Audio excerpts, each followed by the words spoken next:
मुगा दाळी खिचडी करत असावं. ताका लागची सामग्री मुगा दाळी, सोयी, साखर, मीठ, उडदा दाळी, चण्या दाळी, वल मिरसांग आणि करबीव, तूप आणि हुणू ताक. कुकरान तू तूप घाल्या.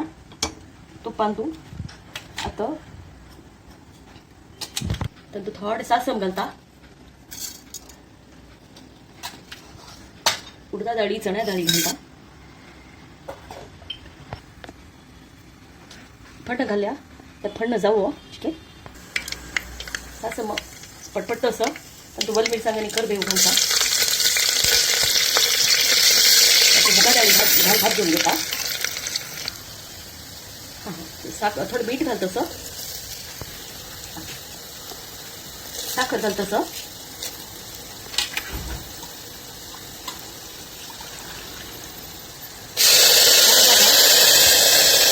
डबल गुण घाल तसं.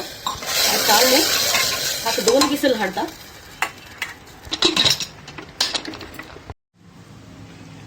मग खिचडी रेडी असं. तीक खिचडी ताक खावं सोयी घालता.